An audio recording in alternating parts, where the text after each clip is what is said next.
حضرت امام ابو حنیفه رحمت الله علیه ډېر صابر انسان او زمونږ امام دی او ډېر لوی شخصیت او ډېر لوی بزرګ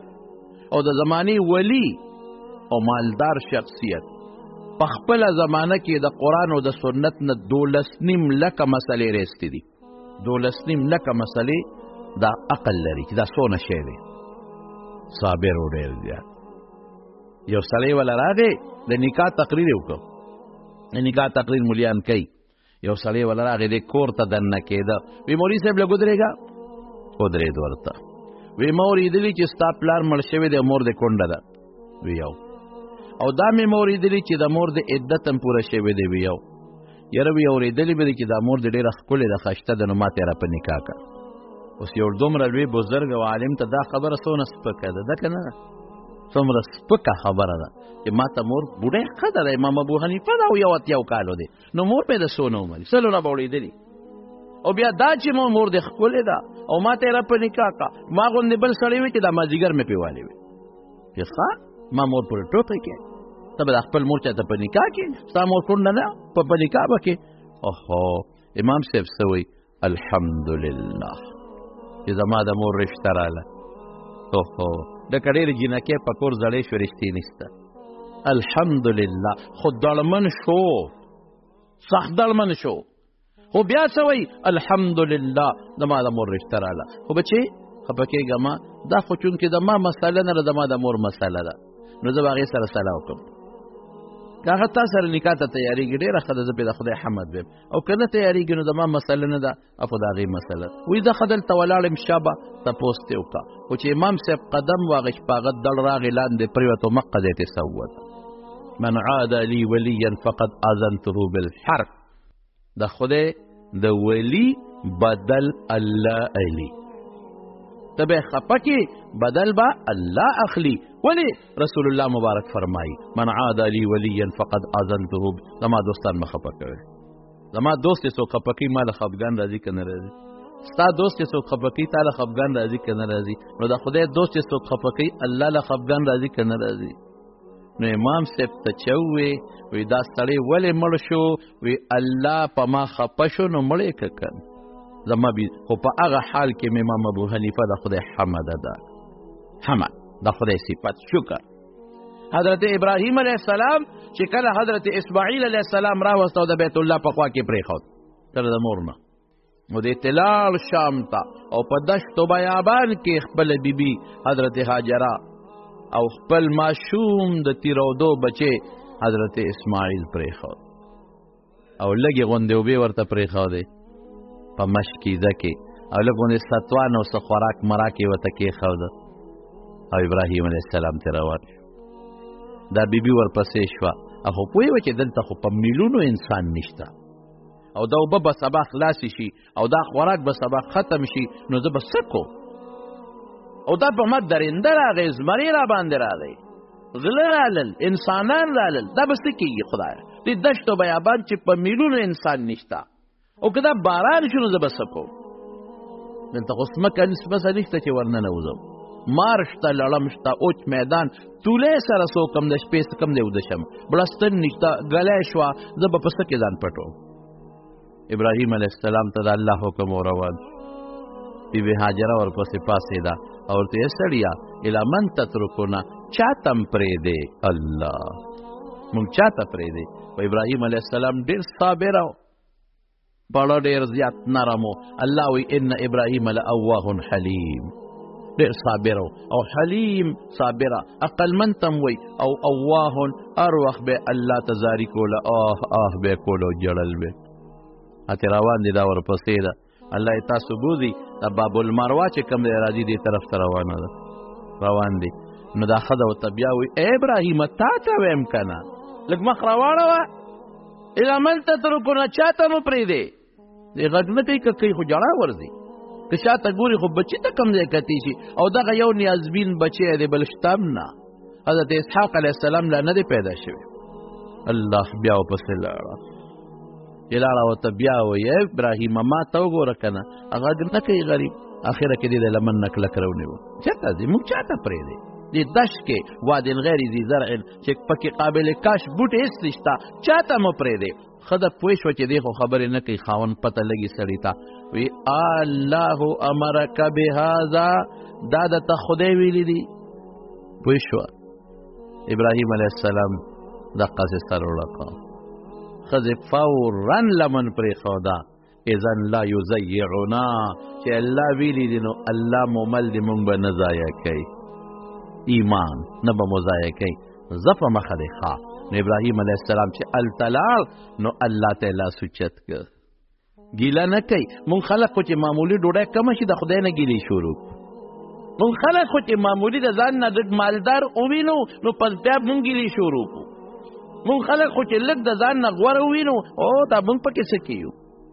بیا مونږ ګیلې شروع کړو. یو سړی جومات نه ووت او پرش او سپلی وشلېده، چې وشلېده دا پوندې د نور سره ولګېدله، او خدایه زه د جومات نه کوز شوم مونځله کوم او زما دا حال دی،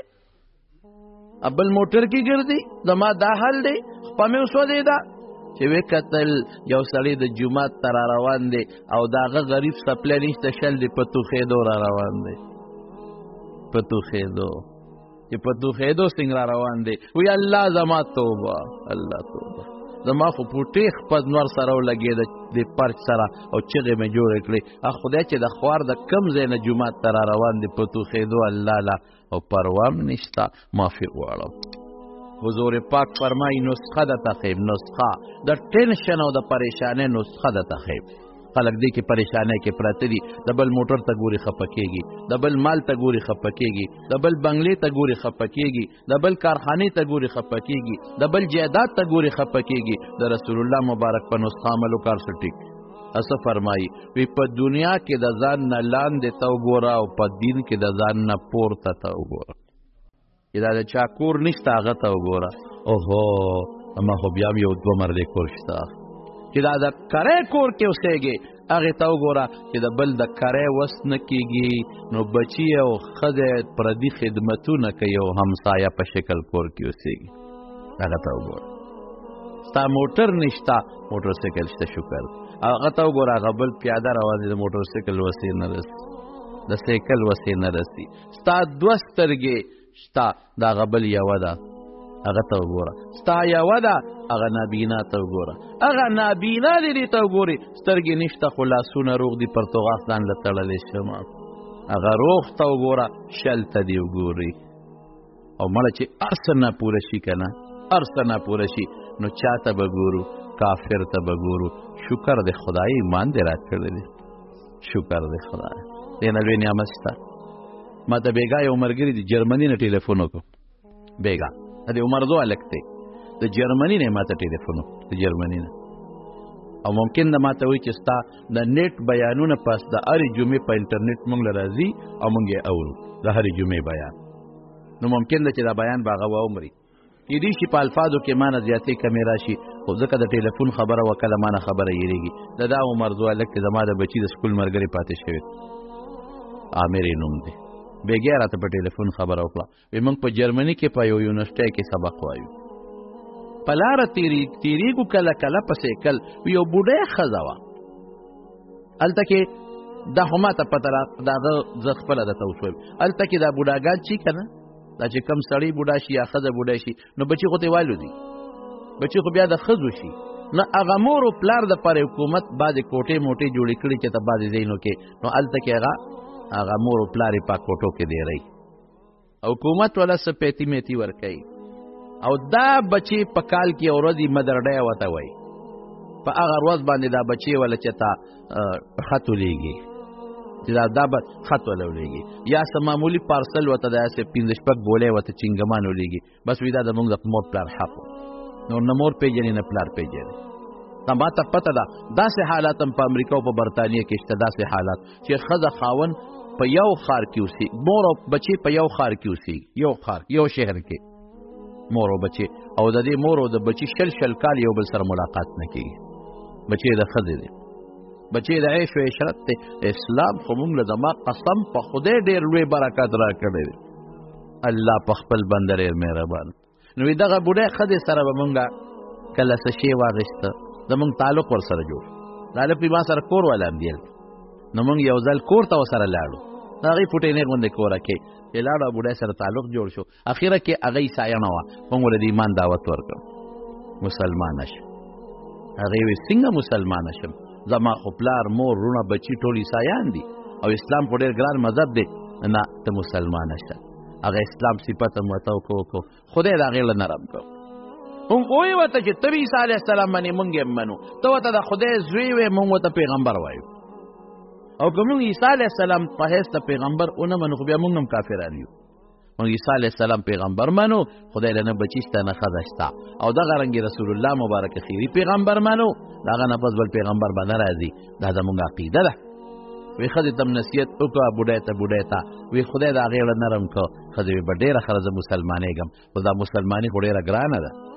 نو موږ ورته رضانه وې یاره مسلماني ګرانه نه ده بوډا له پکې ډېره اسانتیا ده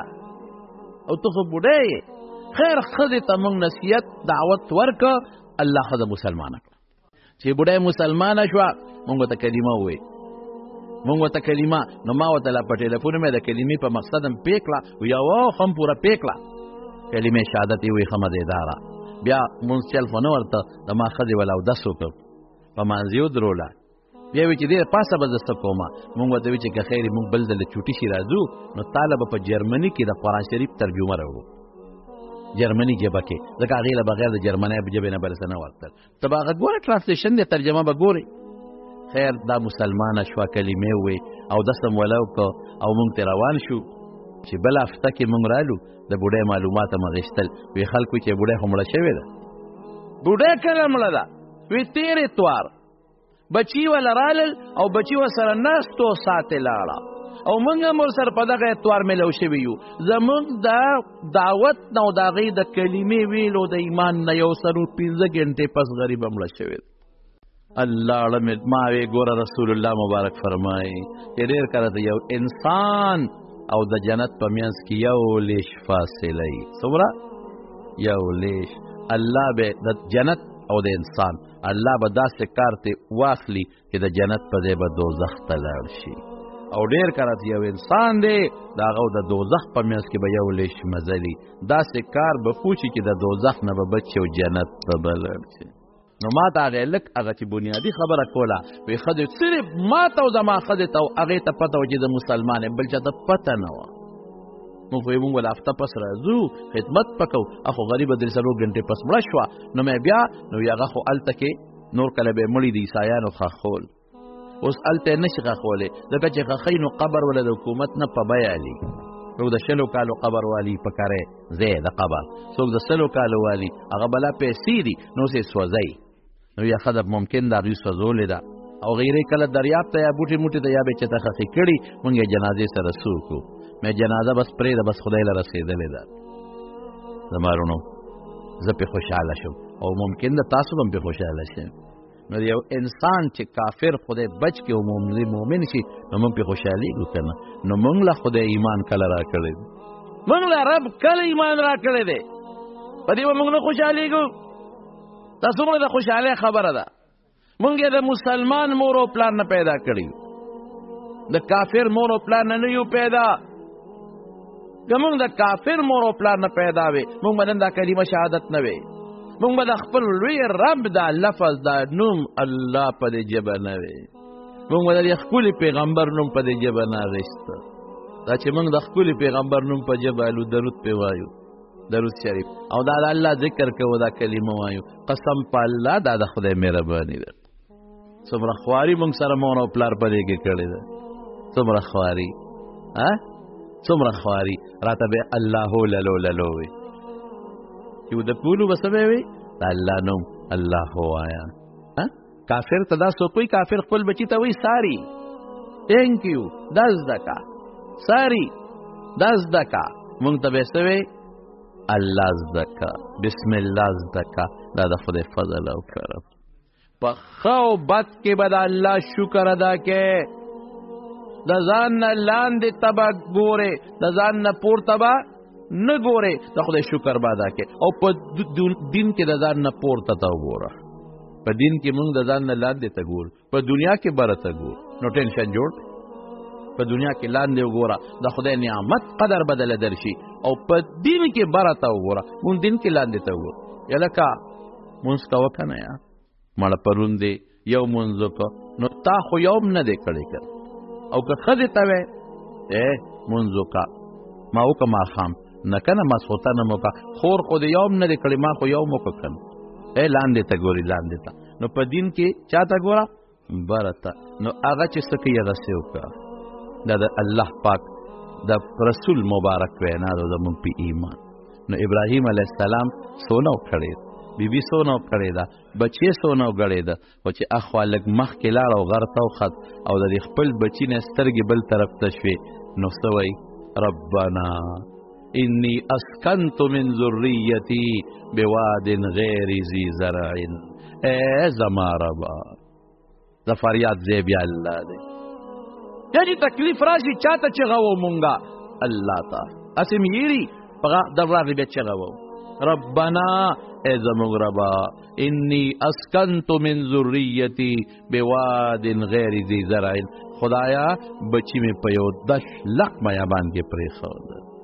ربنا لیقیموا الصلاة خدایا هدایت کی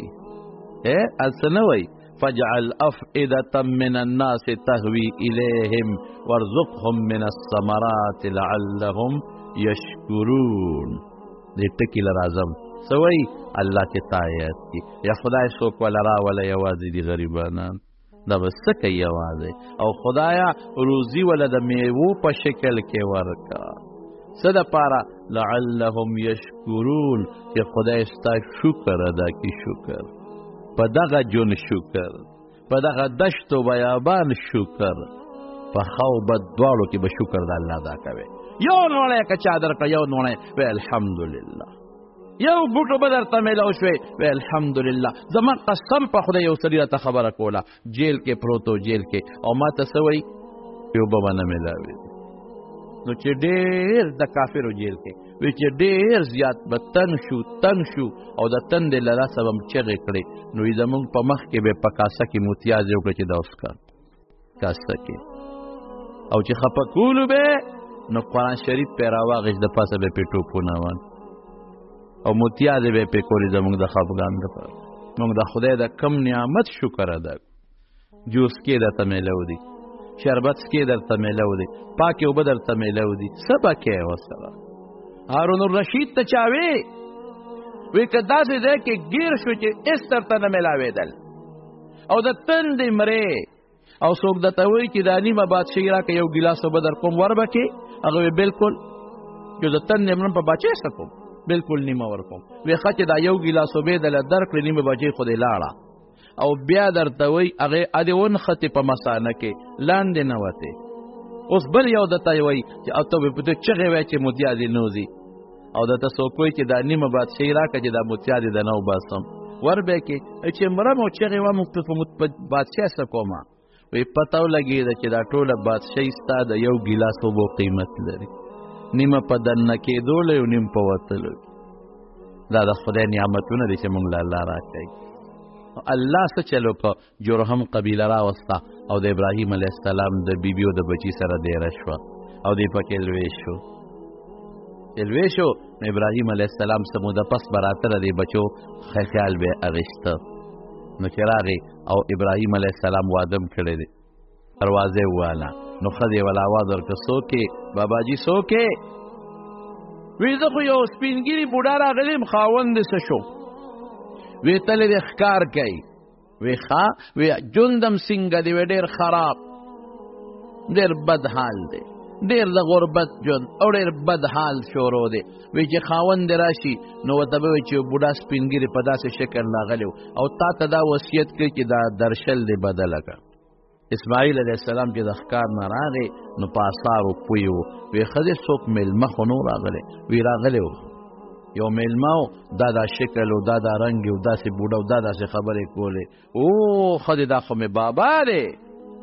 دا خو ابراهیم و زما پلار وصیت خو یې درته نو کړی وی کړی دی وی څه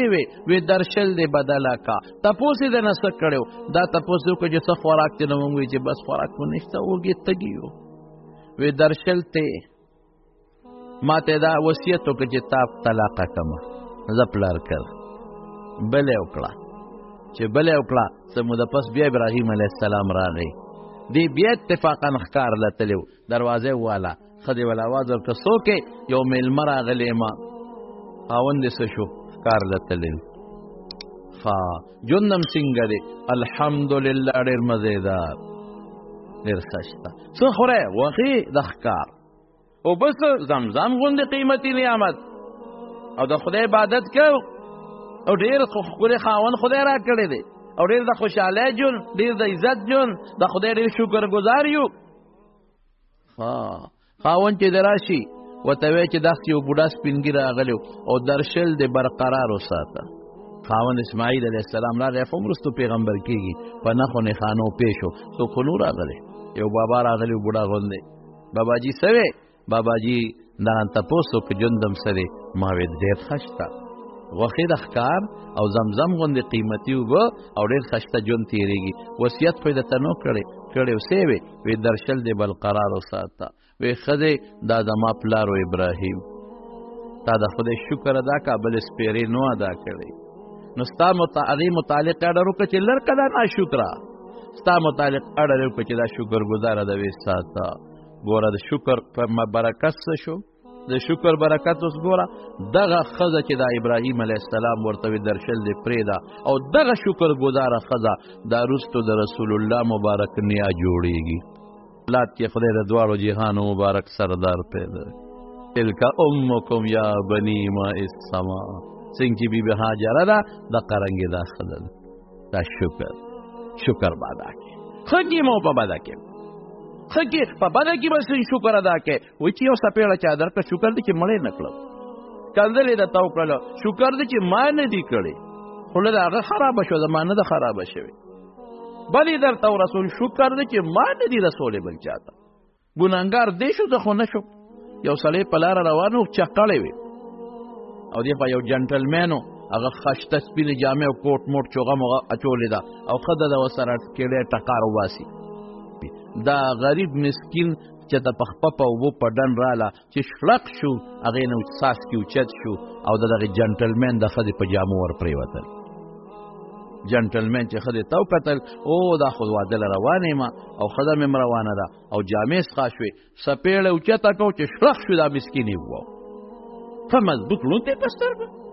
زما د ښځې جامې دې څښا کړې په قلار ده په ټوپونو روانې غریب یې یو څپېړه وه ښځه هم خوشحاله شوه چې ځکه خیري باتور خو د ما بدل واغېست او د ما په وجه سړی تکړه دی څپېړه وویسته دوه خبرې مې وکړې دا مسکین فقیر چې خوا شو الحمدلله شکر دی چې ما ظلم ونه که هغه ظلم خدای حمد ته هغه ظلم زه ظالم نه یم هغه څپېړه راکړه زه سوچو زما خو زه ظالم نه شوم ظالم شو چې څه مخکې لاړ شو یو سړی د الوا په دوکان ناست و الوی دی سهار وختي او باران دی لاندې خټې دي هغه وی چې خدای پاک لومبي هر څوک چې راغی نو یو جام پیب هم ورکوم او یو مزېداره الوا به هم ورکوم دا مسکین پې ورغی دلته راشه فقیر مسکین وږې که نه راشه ښه مزېداره الوی ورته په ډېټ کې کېښوده جام پی هم ورکړو پی مو واله هغه الوی مو خوړه چې خوا شو نو په خړت خړت په خندا شو خړت خړت په خندا شو وی الله ناشنا قصې دي یو خوا څپېړې او بل خوا الوا الله ناشنا قصې دي یو خوا واله او ټکول او څپېړې بل خوا الوا او ښه ګرم پی خدای څه ناشنا خدایي دی دا د انسان عقل کې خو نه تېرېږي سړی چې کور ته لاړ او ښځه یې سینګ بوتله کور ته دې بره په وړو ته خطه او ناګنه ډک چې دغه دی نه راخطا شو چې ځمکې له راغې ساتې ووت ښځې وې خلکه خاوند مې په ځای پرېږدی نور غر کېږو دا هلته یو بوډا والی دی څپېړه استرا هله بوډا واپس کې دا د هغه وجه ده بل څه وجه نشي کېدی وړله تر کرکه راشي که نه څنګه بوډا دی په دې لار لاړ خلکو منډې منډې بوډۍ راواړو دا دې وي او دا دی ای بوډا بابا خاوند خو مې سر وخوړ مړ شو خو نور دوا وکړه نور دوا وکړه خیره دې کړه زما خاوند ته موږ ته ونه کې وی نه ما خو خیره نه ده کړې نو دا خاوند مې چې مړ شو وی دا خو ده زه ووالمه نو الله په ما خفه شو که نو زما سره د ده څپېړه دغه وه چې زما مخ ټیک تاک دی خوږ نه دی او دغه د خدای څپېړه و هغه خدای خپله څپېړه ورکړه. شکرګزار بنده د خدای دوست دی. نبی کریم صلی الله علیه وسلم فرمای هغه انسان چې هغه شکرګزار دی او صابر دی دا د خدای دوست دی. د خدای په نعمت به شکر ادا کوي. په دې پېښور کې مولانا اشرف صاحب رحمت الله علیه ډېر نیک سړی تېر شوی، پروفیسر و په اسلامي کالج کې، ډېر نیک و. د مولانا فقیر محمد صاحب بکا صاحب رحمت الله علیه خلیفه و. نو هغه په خپو باندې غریب معذور و، نو هر وخت به په اوږه خلکو ګرځاو، اوږه به ناستو ګرځاو به. نو زمونږ شیخ صاحب رحمت الله علیه مولانا سنجان شهید رحمت الله علیه یو ځل وی مولانا اشرف صاحب ته مې وی چې خلکو ته خدای خره اسونه مسخر کړي، په خرو په اسونو ګرځي، تا ته خدای انسانان مسخر کړي، د انسان په اوږو ګرځي. د خدای د نعمت به شکر ادا کړم، ناشکري به نه کوم. لږه ډوډۍ ده الحمدلله. ډېر خلک دي قسم په خدای ډوډۍ ورته پرتی تېرېږي نه، د دنیا ډوډۍ پرتی. زه یو ځل یو سړي بوتلم په یونیورسټي ټاون کې او ما له ډوډۍ وکړه، زه خیر نوم فارغ خوي خامخا به راځې. چې لاړم هغې غریب زما د مخې د علاقې علما راغوښتي وو، ډېر خلک یې راغوښتي، خالص زما د مخه. ایمه چېرې تا له ډوډۍ کوم پرې چې نور خلک هم دا مولیان هم در سره کښېني او د هوټل نه ترکارۍ راوستې وې او غوښې مخې او پیسې پیسې لکه دا دومره تکلیف دې ولې کو. نجیب په ما خو نن اختر دی چې کېناستو ډوډۍ ته، دلې د کور نه په پلیټ کې مهې راوړې، سپینې مهې ریت او لږه ډوډۍ راوړه، هغې په مې نیمه کلکه څلورم باقي واپس کړو، لږ یې پرېښوده. ما ولې وایي چې ما خو دغه په ما بند دي زما دغه خوراک، نه پکې غوړي و نه پکې مالګه وه، نه غوړي و نه مالګه. مې ډوډۍ چې مې واخېسته هغه هم بې مالګې وه. وایي دغه مې خوراک دی، مال ډېر د دنیا مال، لیکن خپله نشي خوړی. تعالی خدای 2 کجورې هم درکړي او د وربشو ډوډۍ هم درکړه او لږ شي هم دله درکړه، نو د الله شکر به ادا کې، حمد به وې او د الله شکر به وې. په دې الله خوشحالېږي. بیا زموږ د مسلمانانو شکر رښتیا وایي چې ته وایې لا اله الا الله، د دې نه لوی نعمت بل شته؟ او چې په مانځو درېږي 2 رکعاته نفل وکړي او تندې دې ځمکې له لاړ شي او خدای ته دې سر کېښوده، لږ سوچ ته وکړه چې الله ګورې سر مې د په ځمکه کېښود، زما قسم په خدای که د دې نه لوی نعمت راته بل ښکاري. چې د 2 رکعاتو نفلو نه او د شپې په نیمه کې چې ورته بیا ولګیا سر او وجاړې ورته، زما قسم په خدای که د تهجدو دا 2 رکعاته او د هغې جړه دا د وزارت عظما نه د ټولې دنیا د بادشاه نه قیمتي شی دی. بادشاه به ته خوشحالېږي، په دې رب خوشحالېږي. او چې ورته جاړې نو خاندي درته، ته ورته جاړه هغه درته خاندي، خوشحالېږي درته. دا نعمت لري. په هر کار به الحمدلله وایې ښه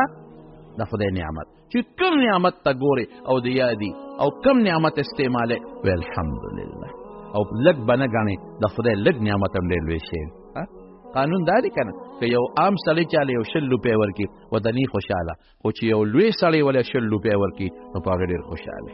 نو دا د لوی زیات نعمتونه دي، نو چې د الله د طرف نه دي نو خدای که لږ دی خو ستا